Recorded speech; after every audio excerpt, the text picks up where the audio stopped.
त्रास देतो तुला, हो ना? तू बोलू नकोस, तू बरा हो, मग मी तुला बघेन.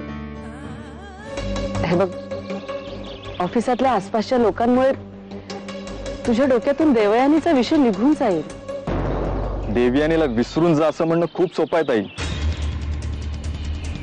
पण तिला विसरणं, त्या लग्न मंडपात झालेला माझा अपमान विसरणं किती कठीण आहे ते माझं मलाच माहिती आहे. मी नको नको म्हणत असताना बाबांना आणि वहिनींना दिल्लीला जायची काय गरज होती?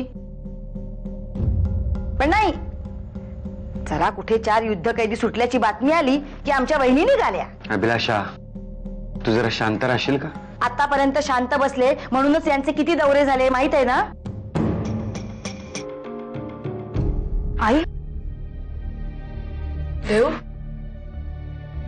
तू आलीस आणि नेमकी मीच नव्हते इथे. राजची तब्येत कशी आहे आता? ठीक आहे. डॉक्टरांनी सांगितलंय की त्याच्या जीवावरचा धोका आता टळलाय. काय झालं राजला?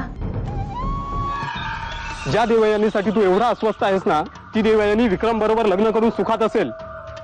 आणि हो, आपल्या आयुष्यात कोणी सोहम नावाची व्यक्ती आली होती याचाही विसर पडला असेल तिला. देवयानी मला सोडून त्या विक्रम बरोबर जगू कशी शकते? तू काय करतोस? वेळ लागलाय का तुला? हो हो, वेळ लागलाय मला, वेळ लागलाय मला. कारण कोणीच मला समजून घेत नाहीये. ताई समजून घेत नाहीये, तूही समजून घेत नाहीयेस.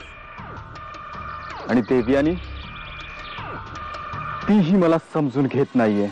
सुटून आलेल्या युद्ध कैद्यांमध्ये हे नव्हतेच.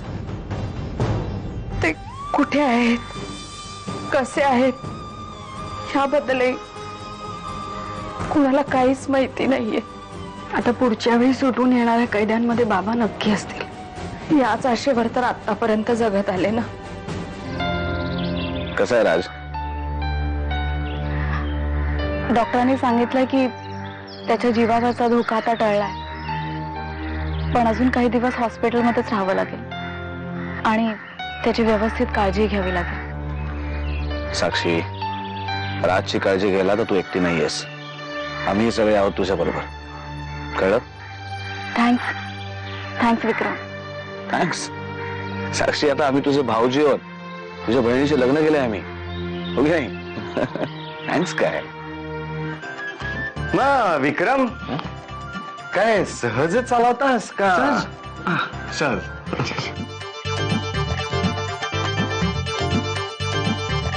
म्हणजे मनात असं होतं आमच्या की नाही, तुझ्या मनात जे काही होतं ना ते असू देत. पण काय ना की आम्ही देऊला कमीत कमी 8 दिवस तरी इथून जाऊ देणार नाही. 8 दिवस? हो. ठीक आहे, जशी तुमची इच्छा. मग येतो आम्ही. हा.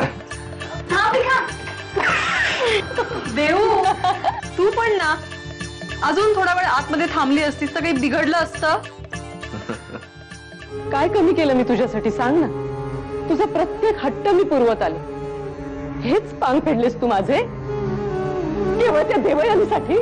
आय एम सॉरी ताई, मला दारू प्यायची नव्हती, पण हे असं कसं घडलं मला काही कळलंच नाही.